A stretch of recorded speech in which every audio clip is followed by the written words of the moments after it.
ఒక సర్వలోకం సంపాదించుకొని ప్రాణం కూడా మనకి ఏం ప్రయోజనం అంటే మన ఆత్మక వాక్యం ఇంకెంత ఖర్చైనా పర్లేదు, ఖర్చు పెట్టగలగాలి, స్వచ్ఛమైన తీసుకోవాలి, దూరమైన వెళ్ళడానికి ప్రయత్నించాలి. దేవుని మందిరంలో పని చేయి, వాక్యం దగ్గర ఉండు, వాక్యము సమీపంలో ఉండు, వాక్యం చేత అగ్ని మాటి మాటికి ఎప్పుడు ఆ నిత్యం అగ్ని మండు చుడినట్లుంటే నీకు మంచిది, ఆత్మీయంగా ఆశీర్వాదంగా మిగులుతుంది. యవనస్తులు దేని చేత తమ నడత శుద్ధిపరచుకుందరు? నీ వాక్యమును బట్టి దానిని జాగ్రత్తగా చూచుకున్నట చేతనే కదా. ఆయనను పరిశుద్ధాత్మ మీ మీదకి వచ్చినప్పుడు మీరు శక్తి నొందెదరు, మీరు యెరూషలేములోను యూదేయలోను సమరయ దేశం అందంతటను బూది అంత వరకు సాక్షులై యుందురు.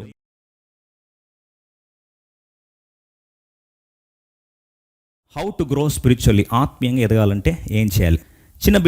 ఒక బిడ్డ పుట్టిన వెంటనే ఆ బిడ్డ ఎదగడానికి కొరకు ఏం కావాలండి? 1 పేతురు 2వ అధ్యాయం 2వ వచనం. బైబిల్ ఎంత ప్రాక్టికల్ చెప్పారో చూడండి. 1 పేతురు 2వ అధ్యాయం 2వ వచనం. 1 Peter chapter 2 verse 2. ఇది మొదటి సూత్రం. ఏంటది? సమస్తమైన దుష్టత్వమును, సమస్తమైన కపటమును, వేషధారను, అసూయను, సమస్త దూషణ మాటలను మాని క్రొత్తగా జన్మించిన శిశువులను పోలిన వారై నిర్మలమైన వాక్యమును పాల వలన రక్షణ విషయంలో ఎదుగు నిమిత్తము ఆ పాలను అపేక్షించుడి. ఎప్పుడైనా చిన్నపిల్లలు చూసారండి? పుట్టిన తర్వాత వాళ్ళ పెద్ద పెద్ద మటన్ చికెన్ ఏం తినరు, వారికి ఎప్పుడు కావాల్సింది మిల్క్ మిల్క్ మిల్క్ తాగుతారు. ఒక 15 minutes తర్వాత మళ్ళీ ఏడుస్తారు, అరే ఇంతకుముందే పాలు తాగగలరా అంటే మళ్ళీ ఇంకోసారి పాలు కావాలి, ఇస్తూనే ఉండాలి వాళ్ళకి. పాలు తాగుతారు, ఏడుస్తారు, మళ్ళీ పాలు తాగుతారు, ఏడుస్తారు. ఆ పాలని they always earnestly desire spiritual milk. Point number 1, always desire spiritual milk. ఆత్మీయమైన వాక్యం అనే పాలు. ఎలాంటి పాలు? రాసి చూడండి, నిర్మలమైన పాలు, నిర్మలమైన వాక్యము. ప్రియ సోదరి సోదరుడా, తస్మాత్ జాగ్రత్త. నువ్వు వాక్యం ఏ వాక్యం అంటే ఆ వాక్యం విన్నావంటే జాగ్రత్త, నువ్వు కన్ఫ్యూజ్ అయిపోతావు. ఈ మధ్యలో ఒక మానసిక శాస్త్రవేత్తకు చెప్తున్నాను, నా క్లయింటెల్తో మాట్లాడుతున్నప్పుడు ఆత్మీయంగా వారు వాక్యము, సరైన వాక్యము వినని కారణాన్ని బట్టి కన్ఫ్యూజ్ అయిపోయి డిస్టర్బ్ అయిపోయారండి. అది వారు మానసికంగా బాధపడుతున్నారు. నేను ఆ పొరపాటు భవిష్యత్తులో ఎవరు చేయకూడదని మరొకసారి హెచ్చరిస్తున్నాను దేవుని దాసునిగా. Don't drink whatever milk you want. ఇప్పుడు చూడండి, ఎక్కువ అడల్టరేషన్ ఇండస్ట్రీ లాస్ట్కి ఎక్కడికి వచ్చిందండి? పాల ప్యాకెట్లు కూడా పౌడర్ కలిపేసి పాలు పాడు చేస్తున్నారు కదా. మొన్న రీసెంట్ న్యూస్ వచ్చింది, వాడు మిక్సీలో ఏదో పౌడర్ కలిపాడు, దాన్ని చేసేసి ప్యాకెట్ పాలు చేసి అమ్మేస్తూ ఉన్నాడు. ఎందుకంటే ఆ కలుషితమైన పాలు తాగితే ఏమవుతుంది? పిల్లల ఆరోగ్యం పాడైపోతుంది. నిజంగా పాపం పిల్లలు పాలు అపేక్షిస్తారు, కానీ వాళ్ళకి ఏ పాలు పడితే ఆ పాలు ఇస్తే వాళ్ళ ఆరోగ్యం పాడవుతుంది.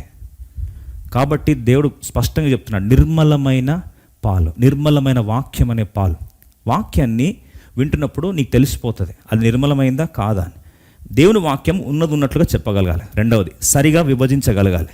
3వది, వాక్యం పరిశుద్ధాత్మ ప్రేరణలో ఎప్పుడైతే వాక్యం వివరించినప్పుడు నీకు కలవరం కలిగించదు. దేవుడు పరిశుద్ధాత్మ అల్లరికి కర్త కాదు, సమాధానానికే కర్త. పరిశుద్ధాత్మను కార్యం చేస్తే నీకు ఆ ప్రాంతంలో ఆ వాక్యం వింటడం నీకు సమాధానం కలుగుతుంది, విడుదల ఉంటుంది. ఎందుకంటే బైబిల్ రాస్తుంది, ఆత్మ ఎక్కడ ఉంటుంది అక్కడ ఏముంటుంది? స్వాతంత్రం. అంటే బంధకాలు ఊడిపోతాయి. మొదటిగా అక్కడ కలవరం ఉండదు, 2వది బంధకాలు ఊడిపోతాయి, 3వది వాక్యము సరిగా విభజించినప్పుడు ఎక్కడ కాంట్రాడిక్టింగ్గా ఉండదు.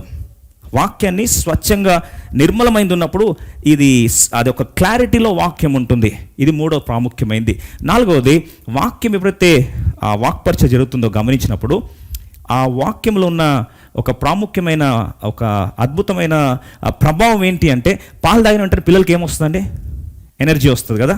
నిజమైన వాక్యము స్వచ్ఛమైంది, నిర్మలమైంది తింటే నీకు ఆత్మీయంగా శక్తి వస్తుంది. కృషించిపోవు, నువ్వు వీక్ అయిపోవు. అలా శక్తి కలిగించేది ఈ రకంగా కొన్ని ప్రాముఖ్యమైన టెస్టులు ఉన్నాయి. ఈ టెస్టులు కానీ చూసుకుంటే అప్పుడు నువ్వు ఏ వాక్యం అంటే ఆ వాక్యానికి కన్ఫ్యూజ్ కావు. ముఖ్యంగా గమనించండి, ప్రస్తుతం మనం మీడియాలో ఉన్నాం, ప్రస్తుతం ఎక్కడ చూసినా సరే ఎవరు పట్టినా వాళ్ళు వాక్యం చెప్తారు. నేను ఎవరిని తప్పు పట్టట్లేదు, దయచేసి నన్ను అపార్థం చేసుకోవద్దు. కానీ చెప్తున్న సత్యం ఏంటంటే, వాక్య విరుద్ధంగా, సత్యబోధకు విరుద్ధంగా చాలా రకాల బోధలు వస్తున్నాయి. ఎవరు పడితే వాళ్ళు వాక్యం చెప్తారు, కానీ అది వాక్యములో సరిగా విభజించకపోతే, అందుకో పౌలు జ్ఞాపకం చేసి తిమోతి అన్నాడు, తిమోతి జాగ్రత్త, ఎఫెసీ సంఘ బాధ్యతలు నీ చేతులు ఉన్నాయి. సరిగా వాక్యాన్ని విభజించకపోతే, rightly dividing word of God సరిగా చేయకపోతే జాగ్రత్త, నువ్వు శాపగ్రస్తుడు అవుతావు. అందుకని మీరు అనేకులు బోధకులు కాకుండా అన్నాడు. ఎందుకంటే కలవరపరచొద్దు, కాపరి సంఘాన్ని కలవరం చేయకూడదు. సరిగా విభజించే వాక్యం ఉండాలి. ఈరోజు ప్రియ మిత్రమా, నువ్వు ఏ వాక్యం వింటున్నావు జాగ్రత్త. ఏది పడితే దొరుకుతుంది ఆన్లైన్, నేను తప్పనట్లేదు. కానీ ఆ డిసైన్మెంట్ లేకుండా desire spiritual milk which is pure, స్వచ్ఛమైన వాక్యాన్ని వినాలి. ఇది పాయింట్ నెంబర్ 1. ఈ స్వచ్ఛమైన వాక్యం విన్నట్లయితే బాగా గమనించండి, కీర్తన 1:1-3 రాస్తుంది. ఈ వాక్యము నువ్వు ఎప్పుడైతే నీ యథార్థంగా ఆశపడి ఆ స్వచ్ఛమైన వాక్యాన్ని వింటావో, ఆ స్వచ్ఛమైన వాక్యం విన్నప్పుడు కీర్తన 1:1-3 రాస్తున్నాయి. చూడండి, దుష్టులు ఆలోచన చెప్పున్నాడు ఒక పాపల మార్గం నిలవక, అపహాస కూర్చుని చోట కూర్చుండక. 2వ వచనం చూడండి, యెహోవా ధర్మశాస్త్రం నందు ఆనందించుచు. ఆ వాక్యమును తాగుతున్నప్పుడు ఎంజాయ్ చేయగలగాలి, ఆనందించగలగాలి. నువ్వు వాక్యంలో ఆనందించలేవు, where can you enjoy the life, where can you get the life? ఆ వాక్యంలో ఆనందించగలగాలి. When you start relishing it, enjoy చేయడం స్టార్ట్ చేస్తావో, దివారాత్రం దాన్ని ఏం చేయాలి? ధ్యానించేవాడు. అంటే 24 hours బయలు పెట్టుకొని కూర్చోమని కాదు, విన్న వాక్యాన్ని జ్ఞాపకం పెట్టుకొని నెమరు వేసుకుంటూ, పరిస్థితిని బట్టి మరొకసారి దాన్ని నెమరు వేసుకుంటూ, తలపోసుకుంటూ దాన్ని అప్లై చేసుకోగలిగేవాడు ధ్యానించేవాడు. ఇలా చేసేవాడు ఎలా ఉంటాడు? 3వ వచనం, అతడు నీటి కాలంలో ఎవరన్నా నాటబడిన వాడై ఆకు వాడక తన కాలమందు ఫలమిచ్చి చెట్టు వలె ఉండును, అతడు చేయనదంతయో సఫలమగును. వాక్యాన్ని ఘనపరిచేవాడు, వాక్యాన్ని స్వచ్ఛమైన వాక్యాన్ని వినేవాడు, నిర్మలమైన వాక్యం ద్వారా ఇల్లు కట్టుకునేవాడు, జీవితాన్ని సరి చేసుకునేవాడు. పాయింట్ నెంబర్ 1, ఆత్మీయంగా ఎదిగేవాడు. This is first point. 2వ పాయింట్ చూస్తాం. అపోస్తుల కార్యము 2వ అధ్యాయం 42వ వచనం. Acts of Apostles chapter 2:42. ఏంటది? వీరు అపోస్తుల బోధ యందును సహవాసమునందును రొట్టె విరుచెందును ప్రార్థన చేయటందును ఎడతెగక ఉండిరి. 2వ చూడండి, 4 లంగర్లు ఉంటాయి. ఈ టేబుల్కి పోడియం నిలబడడానికి 4 ఉన్నాయి కదా, జనరల్గా కుర్చీకి 4 కాళ్ళు ఉంటాయి కదా. అలా నువ్వు ఆత్మీయ ఎదగడానికి కొరకు ఈ 4 ప్రాముఖ్యమైనది. ఏంటండి అది? అపోస్తుల బోధ. ఏ బోధ పడితే ఆ బోధ కాదు, అపోస్తుల బోధ ఉండాలి. మీరు అనొచ్చు, అపోస్తుల బోధ అంటే ఏంది? నూతన నిబంధన ప్రకారము సత్య వాక్యం, శ్రమల ఒరవడిలో నుండి వచ్చిన ఆ యథార్థమైన వాక్యం, అగ్ని పరీక్షల గుండా నిలబెట్టే వాక్యం. It's not a prosperity gospel. దేవుని దగ్గరికి వచ్చి ఎన్ని శ్రమలను నిలబడడానికి నిన్ను ధీటుగా నిలబెట్టించే అపోస్తుల బోధ, ఇది ప్రాముఖ్యమైనది. ఈ 4 లంగర్లలో మొదటిది అపోస్తుల బోధ, 2వది సహవాసం, ఫెలోషిప్ అండి. అందుకొరకే సహవాసము నువ్వు కానీ కంటిన్యూస్ లేక చాలామంది అడుగుతారు, తీర్మానం చేసుకుంటారు స్పెషల్ మీటింగ్స్లో. దాని తర్వాత మళ్ళీ నెక్స్ట్ స్పెషల్ మీటింగ్లో తీర్మానం చేసుకున్నాను, పోయినసారి పడిపోయాను, చల్లారిపోయాను.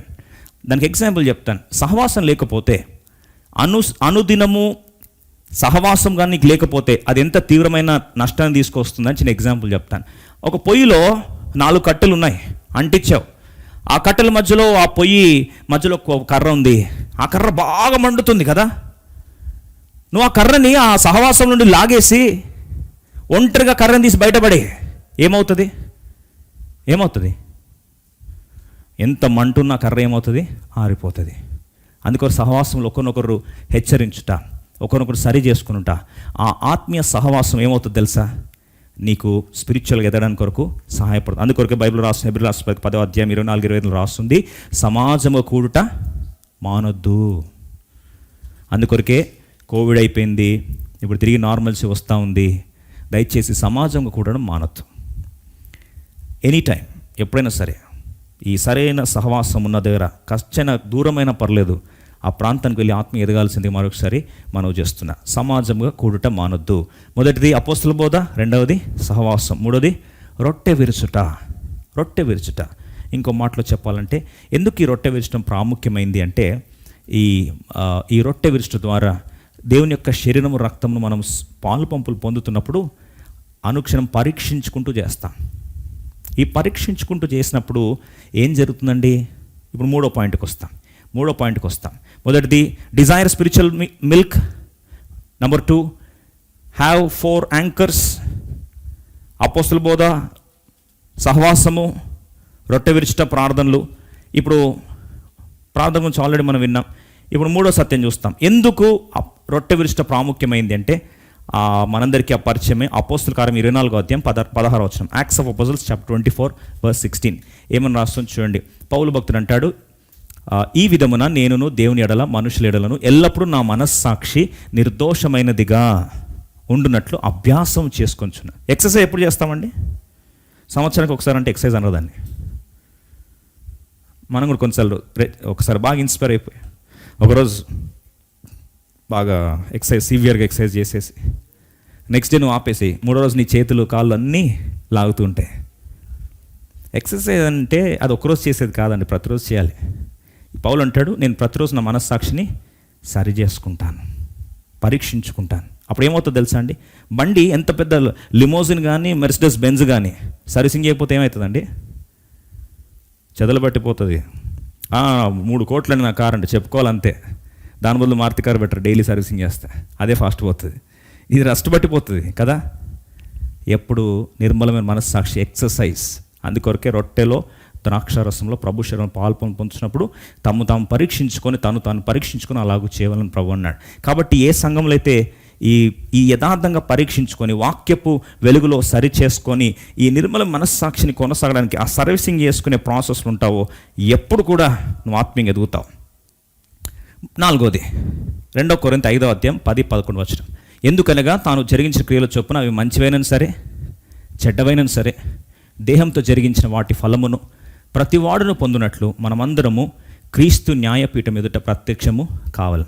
మరణించిన ప్రతి ఒక్కరం రక్షించబడిన వారం అయితే మనకు ధవల సింహాసనం తీర్పు లేదు. ధవల సింహాసనం తీర్పు రక్షణ లేని వారికి, వైట్ థ్రోన్ జడ్జిమెంట్ రక్షణ లేని వారికి. మరి మనకేముంది? క్రీస్తు న్యాయపీఠపు తీర్పు. ఈ తీర్పు ముందు ఏం చేస్తాం? మనందరం నిలబడాలి. దేనికో నిలబడాలి? పనిష్మెంట్ కొరకు కాదు. మరి దేని కొరకు? రివార్డ్స్ కొరకు, బహుమానాల కొరకు. ఆ బహుమానాలకు నిలబడినప్పుడు అప్పుడు ఏమవుతుందంట? దేహంతో జరిగించినవి మంచివైనను, 10 చూడండి, మంచివైనను సరే చెడ్డవైనను సరే వీటన్నిటి కొరకు దేవుని దగ్గర ఏం చెప్పాలి? మనము లెక్క అప్పజెప్పవలసిన వారం. ఇది తెలుసుకుంటే 11 చూడండి ఏమని రాస్తుందో. ఈ మాట తెలుసుకుంటే 11 చూడండి. కావున మేము ప్రభు విషయమైన భయము, fear of God, fear of accountability, fear of judgement. నాకు దేవుని దగ్గర లెక్క చెప్పాలి నేను అని తెలుసుకుంటే ఎట్లా పడితే అట్లా జీవించాం. అందుకొరకు ప్రభు అన్నాడు, ఏమన్నాడు? వారు మరణించిన తర్వాత మన క్రియలు మన వెంట వెళ్తాయి. అంటే మన వస్తువులు మనం చేసినవన్నీ మన ఎంబడి వస్తాయని కాదండి. దాని అర్థం ఏంటంటే ఆ లెక్క దగ్గరికి వెళ్ళినప్పుడు what we have done here, ఆ తీర్పు ముందు లెక్క చెప్పాలి. అవన్నీ ఆ లెక్క వరకే పరిమితం, అంతే. అవన్నీ వేసుకొని పరలోకం పోము. అసలు పరలోకంలో వీటి గురించి జరిగిన ఉనికి మనకు తెలియదు. అక్కడ బాంధవ్యాల ఉనికి కూడా మనకు తెలియదండి.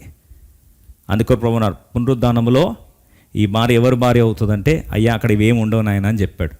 కాబట్టి ఇవన్నీ మోసుకొని పోతారు అక్కడికని. ఒకళ్ళు ఎవరన్నా అలా కన్ఫ్యూజ్ చేస్తే కన్ఫ్యూజ్ కాకండి. ఇంకో మాటలో చెప్పాలంటే తీర్పు ముందు మాత్రమే. అది ఎప్పుడు? 2వ రాకడలో క్రీస్తు ప్రభువారు మధ్యాకాశంకి వచ్చి కడబురదు అని ఊదినప్పుడు క్రీస్తును ముత్తలైన వారు మొదట్లో వేస్తారు. ఆ మీదట సజ్జులు మనం వాళ్ళతో కలుసుకుంటాం. మధ్యాకాశంకి వెళ్తే అక్కడ క్రీస్తు న్యాయపీఠం తీర్పు దగ్గర మన క్రియలు దేవుడు లెక్క చెప్పడానికి కొరకు మాత్రమే. దేనికి? బహుమానాల కొరకు. బహుమానాలు అయిపోయిన తర్వాత విందు, కిందేమో 7 సంవత్సరాల శ్రమల కాలం. That's it. ముందుకు వెళ్దాం. 5వ మాట అపోస్తల కార్యం 1:8 దేవుని రక్షింపబడిన బిడ్డగా ఇది నువ్వు ఖచ్చితంగా చేయాల్సిందే. అపోస్తల కార్యం 1:8 యాక్ట్స్ ఆఫ్ అపోస్టల్స్ చాప్టర్ 1:8 ఏంటది? ఆయనను పరిశుద్ధాత్మ మీ మీదికి వచ్చినప్పుడు మీరు శక్తి నొందెదరు, మీరు యెరూషలేములోను యూదేయలోను సమరయ దేశంలో అందంతటను బూది అంతల వరకు సాక్షులై యుందురు. Witnessing for the Lord. సాక్ష్యము చాలా ప్రాముఖ్యమైంది. అంటే ఇతరులకు సాక్ష్యం చెప్పండి. నీ జీవితంలో ఏం జరిగిందో కార్యం ప్రచురపరచడం. బూదిగంతంలో నాకు సాక్షులై ఉండే ప్రభు చెప్పింది అదే. అంటే soul winning Christian is a spiritually progressing Christian. ఆత్మలు సంపాదించే వ్యక్తి, సాక్షార్థంగా నిలబడే వ్యక్తి, ఆత్మీయంగా పురోగమనం వైపు వెళ్ళే వ్యక్తి. Always be careful, don't be stagnant. ఉన్న ప్రాంతంలో దేవుని కొరకు సాక్షిగా ఉండు. నువ్వు హాస్టల్లో ఉన్నావా? సాక్షిగా ఉండు. స్కూల్లో ఉన్నావా? సాక్షిగా ఉండు. కాలనీలో ఉన్నావా? సాక్షిగా ఉండు. ఎందుకంటే అలా సాక్షిగా ఉంటే నువ్వు ఎప్పుడైతే ఇతరులకు పంచుకుంటావో ఆటోమేటిక్గా నీలో జీవం ఏమవుతుంది? ప్రవహిస్తుంది. నీలో సమృద్ధి అనే జీవం ప్రవహించడానికి కొరకు నువ్వు అనుమతిస్తావు. అలా చేసినప్పుడు నీ ద్వారా ఇతరులు ఆశ్రయించబడినప్పుడు నీకు మోటివేషన్ వస్తుంది. అదే సందర్భంలో నువ్వు ఆ ప్రాంతాలు సాక్షి ఉన్నప్పుడు నీకు భయం ఉంటుంది, వాళ్ళ అకౌంటబిలిటీ ఉంటుంది, వాళ్ళు నన్ను అడుగుతారు. కాబట్టి సాక్షిగా ఉండడానికి చాలా ఉన్నాయి. బాప్తిజం ఒక సాక్ష్యమే, బలలో పాల్పంపులు పొందడం సాక్ష్యమే, హస్తనిక్షేపణ సాక్ష్యమే, సహవాసంలో సమాజంలో వెళ్ళడం సాక్ష్యమే. ఈ రకంగా చాలా రకాల సాక్ష్యాలు ఉన్నాయి. Be mighty witnessing Christian. ఇది 5వ తలంపు. 6వ తలంపు చూసుకుందాం. మత్తయి సువార్త 12:44 చాలా తీవ్రమైంది. ఈ ప్రాంతంలో నెగ్లెక్ట్ చేస్తాం కాబట్టి ఆత్మీయంగా చల్లారిపోతాం. ఏంటది? మత్తయి సువార్త 12:44 బాగా చూడండి. ఇప్పుడు ఒక వ్యక్తి ఇల్లు శుభ్రపరచబడింది, దాంట్లో ఉన్న దయ్యాలన్నీ వెళ్ళగొట్టబడ్డాయి. ఒక దయ్యం ఉంది, ఆ దయ్యం వెళ్ళగొట్టేశారు. వెళ్ళగొట్టిన తర్వాత చూడండి, ఆ దయ్యం ఏం చేసిందంట, అపవిత్రాత్మ ఒక మనుషుని వదిలిపోయిన తర్వాత అది విశ్రాంతి వెతుకుచు ఏం చేస్తుందంటండి, ఒకసారి మనలోంచి అపవిత్రాత్మ వెళ్ళగొట్టబడిన తర్వాత అది వెతుకుతుందంట, ఎక్కడ పోవాలి ఎక్కడ పోవాలి ఎక్కడ పోవాలని. నీరు లేని చోట్ల తిరుగుచుండును. ఎక్కడ అని తిరుగుతూ ఉంటుంది. నీరు లేని చోట, నీరు వాక్యం అనే నీరు, ఎండిపోయిన ప్రాంతాలు, అక్కడ తిరుగుతుందంట. ప్రియ సోదరి ఇంతకుముందు ఎవరో లైవ్ చాట్లో పెట్టారు, బాధ అనిపించింది. నేను సహవాసంలో సమాజంలో మా చర్చిలో నేను ఎదగట్లేదు, నాకు అది లేదు, దేవుడు నాతో మాట్లాడడం ఇక్కడ ఈ ప్రాంతంలో జీవం అనుభవించలేకపోతున్నా, వాక్యం లేదు, మరి నేను చర్చ్ మారాలా వద్దా అని పాపం ఎవరో మెసేజ్ పెట్టారు లైవ్ చాట్లో. ఆ సహోదరుడికి మరొకసారి చెప్తున్నాను, నీకు నీరు లేని ప్రాంతంలో, ఎండిపోయిన ప్రాంతంలో నువ్వు ఆత్మీయంగా చావక మునిపే నీకు సమృద్ధిన వాక్యం దొరికి వెళ్తే నీకు మంచిది. సెంటిమెంట్ కొరకో, ప్రాంత భేదం కొరకో, ఇంకేదాని కొరకు భయపడితే నా ఆత్మీయ జీవితంలో రాజీ పడకు. Be careful. నీరు లేని చోట్ల దయ్యాలు తిరుగుతాయి, ముందే బైబిల్ రాస్తుంది. చదవ, మళ్ళీ ఒకసారి చదువుదాం చూడండి. మత్తయి 12:43. ఇప్పుడు అపవిత్రాత్మ ఒక మనుషుని వదిలిపోయిన తర్వాత అది విశ్రాంతి వెతుకుచు నీరు లేని చోట్ల తిరుగుచుండును. అంటే వాక్యము లేని దగ్గర, జీవము లేని దగ్గర, చచ్చుబడిపోయిన ప్రాంతంలో, ఈ ప్రాంతంలో దయ్యం తిరిగి ఏం చేస్తుందంట, 44 విశ్రాంతి దొరకనందున నేను వదిలి వచ్చిన నా ఇంటికి తిరిగి వెళ్ళుదుననుకొని ఆ ఇంట ఎవరునూ లేక అది ఊడ్చి అమర్చి ఉండుట చూచి వెళ్ళి తనకంటే చెడ్డమైన మరి 7 దయ్యాలను వెంటబెట్టుకొని వచ్చును, అవి దానిలో ప్రవేశించి అక్కడనే కాపురముండును. బహుతీరమైన మాట సోదరా, జాగ్రత్త. నువ్వు ఖాళీగా ఉంటే, ఇఫ్ యు ఆర్ ఐడిల్, నువ్వు ఖాళీగా ఉంటే ఎంతటి గొప్ప ప్రవక్త అయినా, ఎంతటి విశ్వాస వీర నారిమణివైనా, అవ్వవైనా సరే, నువ్వు ఖాళీ ఉన్న సమయంలో అపవాది ఒక్క 7 దయ్యాలు వస్తాయి. అందుకొరకే ఉదయకాలం కూడా చూసాం, ఖాళీగా ఒక ప్రాంతంలో పెట్టేసరికి ఆ యొక్క బాప్తిస్మ యోహానికి డౌట్ వచ్చిందంట, దేవా నువ్వేనా మెస్సయ్యవి లేదా వేరే ఒకరు చూడాలని. గర్భంలో ఉన్నప్పుడు, వాళ్ళ అమ్మ పొట్టలో ఉన్నప్పుడు పరిశుద్ధాత్మ పూర్ణుడై యేసు ప్రభువును అక్కడే టెలిపతి జరిగిన గొప్ప దైవజనుడు ఇప్పుడు ఖాళీగా ఉండి చెరసలు వేసేసరికి నువ్వేనా డౌట్ వస్తుంది అని. జాగ్రత్త, ఖాళీగా ఉండకు. పాపము కొంతమంది ఏమవుతుంది, చర్చ్ కిందకు పోవాలి, నేను ఇంట్లోనే కూర్చుంటాను. కూర్చో, 7 దయ్యాలు వచ్చి కూర్చుంటాయి. అప్పుడు తర్వాత మళ్ళీ బ్లేమ్ చేయొద్దు, ఎందుకు ఆత్మీయంగా చల్లారిపోయినాను బ్రదర్, వాక్యం వింటున్నాను, నేను వాక్యం విన్నా కానీ సమస్య ఏంటంటే సహవాసం. ఖాళీగా పెట్టు. Don't keep yourself idle, keep yourself busy in the presence of the Lord. చెప్పాలంటే దేవునిలో ఎంత తీరిక లేకుండా అలసిపోతున్నావు అంటే చాలా మంచిది. It's very good. నువ్వు ఖాళీ లేకుండా దేవునిలో నలిగిపోతా ఉంటే నీకు చాలా మంచిది, ఆత్మీయంగా బాగుపడతావు. బైబిల్ రాస్తుంది, లేవికాండం 6:13. అందుకో దేవుడు అన్నాడు, బలిపీఠం మీద అగ్ని నిత్యము మండుచుండవల, అది ఆరిపోదు. మంట కొద్దిగా గ్యాప్ ఇస్తే ఆరిపోతుంది. ప్రియ సోదరుడా, కర్ర ఒక్కసారి తీసి బయటేస్తే అయిపోయింది. జాగ్రత్త. Never be idle, never be alone, never be without activity. ఖాళీగా ఉండొద్దు. చాలా దేవుని పనిలో, దేవుని మందిరంలో పని చేయి. వాక్యం దగ్గర ఉండు, వాక్యం సమీపంలో ఉండు. వాక్యం చేత అగ్ని మాటికి ఎప్పుడు ఆ నిత్యం అగ్ని మండు చుడినట్లుంటే నీకు మంచిది, ఆత్మీయంగా నీకు ఆశీర్వాదంగా మిగులుతుంది. ఆఖరి మాట చూసుకుందాం, ముగించుకుందాం. 119 కీర్తన 9 యవనస్తులు దేని చేత తమ నడత శుద్ధిపరచుకొందురు, నీ వాక్యమును బట్టి దానిని జాగ్రత్తగా చూచుకొనుట చేతనే కదా. ఒక యవనస్తుడు కానీ వ్యక్తి కానీ ఎలా జీవితాన్ని సరి చేసుకుంటే వాక్యాన్ని బట్టి చూసుకోవడం. ఎలా చూసుకోవాలా? అందుకొరకే 11 చూడండి, 11th verse. దీంట్లోనే, నీ ఎదుట నేను పాపం చేయకున్నట్లు నా హృదయములో నీ వాక్యము ఉంచుకొని ఉన్నాను. హృదయం అంటే మన హార్డ్ డిస్క్ అనుకోండి. మళ్ళీ చదువుదాం. నీ ఎదుట నేను పాపం చేయకున్నట్లు నా హార్డ్ డిస్క్లో నీ వాక్యం ఉంచుకొని ఉన్నాను. ఎందుకు చెప్తున్నాను అట్లా అంటే, హార్డ్ డిస్క్లో ఉంటే సెంట్రల్ ప్రాసెసింగ్ యూనిట్ దాన్ని పిక్ చేస్తుంది. ఇమీడియట్గా మనం కొట్టిన వెంటనే అది వర్క్ చేస్తుంది. దేవుని వాక్యం ఎంత నింపుకుంటానో అంత శుద్ధి చేయబడతాం. అలా ఎలా నింపుకోవాలా? కొలస్సీ 3:16. Engage your self in spiritual songs, spiritual activities, keep your self filled with spiritual songs. చూడండి 16 సంగీతములతోనూ కీర్తనలతోనూ ఆత్మ సంబంధమైన పద్యములతోనూ ఒకనికి ఒకడు బోధించుచు, బుద్ధి చెప్పుచు, కృపాసహితముగా మీ హృదయములలో దేవుని గూర్చి గానము చేయుచు, సమస్త విధములైన జ్ఞానముతో క్రీస్తు వాక్యం మీలో సమృద్ధిగా నివసింపనీయుడి. దేవుని వాక్యం సమృద్ధిగా ఉండడానికి కొరకు చాలా టెక్నిక్స్ చెప్పాడు పౌలు భక్తుడు కొలస్సీ సంఘానికి. సంగీతాలతో అంటే స్పిరిచువల్ యాక్టివిటీ ఎలా పెట్టుకోవాలి బిజీ అంటే మ్యూజిక్ కూడా వాక్యానుసారంగా. రెండోది కీర్తనలతో, పాటలు కూడా దాంట్లో వాక్యం ఉండాలి. ఆత్మ సంబంధమైన పద్యములు, హిమ్స్, దాంట్లో కూడా వాక్యం ఉండాలి. ఇవి పెట్టుకొని ఏం చేయాలంట, ఒకరినొకడు బోధించచ్చు. అంటే స్మాల్ గ్రూప్ డిస్కషన్స్ కానీ, ఫ్యామిలీ ప్రేయర్స్ జరిగినప్పుడు కానీ, ఒక స్పిరిచువల్ కౌన్సిలర్తో ఉన్నప్పుడు కానీ, ఎప్పుడు కూడా డిస్కషన్ నీకు వాక్యానుసారంగా దేవుని వాక్యం నింపబడి పరీక్షించుకుంటూ సెట్ చేసుకుంటున్నట్టు ఒక స్పిరిచువల్ గైడెన్స్ కింద ఉండాలి. అప్పుడు దాంతో రాస్తుంది బుద్ధి చెప్పొచ్చు, కృపాసహితంగా మీ హృదయంలో దేవుని గురించి గానము చేయొచ్చు, పాటలు పాడుతూ సమస్త విధములైన జ్ఞానముతో క్రీస్తు వాక్యం మీలో సమృద్ధిగా నివసింపజేయాలి. అంటే దేవుని వాక్యం సమృద్ధిగా నింపుకోవాలి. ఇలా నింపుకుంటే ఏది నింపుకుంటావో బయటకు కూడా అదే వస్తుంది. అంతే కదా. What you feed in comes out as feed out, garbage in garbage out. ఏది ఫీడ్ చేస్తే అదే బయటకు వస్తుంది. ఇన్పుట్లు ఏది వెళ్తే అవుట్పుట్ యూనిట్లు అదే వస్తుంది. సింపుల్.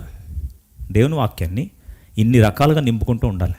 అందుకొరకు ఒక మాట రాస్తుంది చూడండి, ఈ వాక్యము నింపుకుంటున్నప్పుడు ఆత్మసంబంధ కీర్తనలు ఎక్కువ వింటే మంచిది. ముఖ్యంగా యవనస్తులకు ఉన్న శోధన ఏంటంటే, ఇప్పుడు యూట్యూబ్లో పెట్టేది మన పాటే పెడతారు. అపార్థం చేసుకోదండి, ప్రాక్టికల్ ప్రాబ్లమ్స్ చెప్తున్నాను. పెట్టేది స్టార్టింగ్ ఫస్ట్ మన పాటే, స్టార్టింగ్ అంతా నా మెలికే స్టార్ట్ అవుతుంది. అక్కడ తర్వాత యాడ్ వస్తుంది, అక్కడ పైన రికమెండేషన్స్ అని. అక్కడ నుంచి ఇంకో దగ్గరికి అలా ఆటోమేటిక్గా ఆటో ప్లేలో వెళ్ళిపోతూ ఉంటుంది అది. తర్వాత నీకు ఇది చాలా బాగున్నట్టుందని చెవి వేస్తుంది దాని మీద. బాగా ఇంత చెత్తంతా లోపలికి ఎంటర్ అవుతుంది. ఎంటర్ అయిన తర్వాత దేవుని కొరకు రోషంగా జీవించాలనుకున్న ఆశల లోపల నీకు స్టెప్పులు గుర్తొస్తూ ఉంటాయి అక్కడ నీకు. తర్వాత బ్లేమ్ చేయొద్దు మళ్ళీ ఏమని, అయ్యో మీ పాట ఇంటనే స్టార్ట్ అయిందని. కొంతమంది పాపం మరీ తెలివి ఎక్కువైపోయి ఎవరు నిందించాలని చెప్పి నువ్వు ఇచ్చిన ఈ అవ్వ అన్న టైప్లో మాట్లాడుతుంటారు. దయచేసి అలా చేయకండి. Be careful. Engage yourself with spiritual songs. Spiritual songs అంటే నువ్వు పాట వింటున్నప్పుడు ఆ లిరిక్లో ఏముండాలి తెలుసా, వాక్యాన్ని గుర్తు చేయాలి. ఎగ్జాంపుల్, మీరు ఒక సాంగ్ తీసుకున్నారనుకోండి, కింద లిరిక్స్ చూడండి. ఆ లిరిక్స్లో వాక్యానుసారంగా వాక్యం మీద రిప్లికేట్ అవుతుంది అనుకోండి, ఆ పాట స్పిరిచువల్ సాంగ్. వాక్యమే లేదనుకోండి, దాంట్లో ఏదో టైంపాస్ పాట రాశారు, ప్రాస కొరకో లేకపోతే రిథం కొరకో రాసేసారు, ఆ పాటలు నీకేం పనికి రావు. ఈ 7 process, spiritual activities, songs, individual group discussions, family prayers, ఇవన్నీ కలిగినప్పుడు ఏమవుతుంటే ఆత్మీయంగా ఏమవుతాం, ఎదుగుతాం. 7 పాయింట్స్ ఒకసారి వెరిఫై చేసుకోండి. Desire spiritual milk. Number 2, always be dedicated in 4 anchors. Apostles doctrine. Number 2, fellowship, సహవాసం. 3వది ప్రార్థనలు. 4వది ప్రభు యొక్క బల్ల. ఎందుకు బల్ల ప్రాముఖ్యం అంటే 3వ మాట రాస్తాం, మనస్సాక్షిని ఎలా కాపాడుకోవాలి, నిర్మలంగా ఎక్సర్సైజ్ చేయాలి. Exercise your conscience to be clean and clear. Point number 4, 4వది, always have fear of God. దేవుని యందు భయభక్తులు. ఎట్లా వస్తుంది అది? జడ్జిమెంట్ ఉంది. దేవునితో చరించిన మంచివైనా సరే చెడ్డమైనా సరే నేను లెక్క చెప్పాలి, ప్రతిఫలం పొందబోతున్నానని తెలుసుకోవాలి. 5వదిగా బీ అ విట్నెసింగ్ క్రిస్టియన్. సాక్ష్యము చెప్పుతున్న క్రైస్తవుడుగా ఉండు. అంటే సోల్ విన్నింగ్ క్రిస్టియన్, సువార్త చెప్పే క్రైస్తవుడు. నువ్వు సువార్త చెప్పలేని క్రైస్తవుడు అంటే త్వరలో చచ్చిపోతావు, జాగ్రత్త. నువ్వు ఏ రకంగా దేవుడు నేను కార్యం చేశాడు నువ్వు చెప్పలేకపోతే, మూగబోతే మాత్రం, దేవుని కార్యాన్ని మూగబోతే అపవాది నీ మీద రాడి చేస్తాడు. Be a soul winning Christian, be a witnessing Christian. ఎలా సాక్ష్యం చెప్పాలి? ఇతరులకు నీ సాక్ష్యం పంచుకో, బాప్తిసంలో పాల్పంపులు పొందు, బలలో పాల్పంపులు పొందు, ఈ విధంగా అన్ని రకాల సాక్ష్యంలో పాల్పంపులు పొందు. 5వదిగా లేదా 6వదిగా నువ్వు don't be idle, never be idle or alone. ఇల్లు శుభ్రపరిచి ఖాళీగా పెడితే 7 దయ్యాలు వస్తాయి.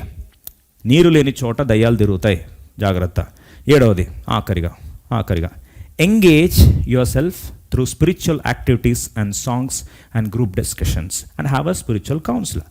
వాక్యం సమృద్ధి నింపడానికి ఒక పాటల ద్వారా ఆత్మీయమైన సలహాదారులు, ఎవరైనా నీకు పర్సనల్ 1-to-1 కాంటాక్ట్లు ఉండేవాళ్ళు ఉంటే మంచిది. యూత్ కౌన్సిలర్స్ కానీ, సండే స్కూల్ టీచర్స్ కానీ, లేకపోతే ఆత్మీయంగా ఒక సేవకుడు కానీ నిన్ను కరెక్ట్గా గైడ్ చేసే ఒక స్పిరిచువల్ కౌన్సిలర్ ఫ్రెండ్ ఉంటే నీకు మంచిది. కాబట్టి ఈ 7 పాయింట్స్ని దయచేసి గుర్తుపెట్టుకోనండి. తప్పకుండా ఈ 7 ఫాలో అవుట్ ద్వారా ఏ విశ్వాసైనా ఆత్మీయంగా ఖచ్చితంగా ఎదుగుతాడు, శోధన జయిస్తాడు, ప్రభు కొరకు సిద్ధపడతాడు. ఎప్పుడు దేవుడు వచ్చిన రాకడలో సిద్ధంగా తను తాను పరీక్షించుకొని భయముతో వణుకుతో తన సొంత రక్షణను కాపాడుకుంటాడు. కాబట్టి ఆ వ్యక్తికి తిరుగు లేదు.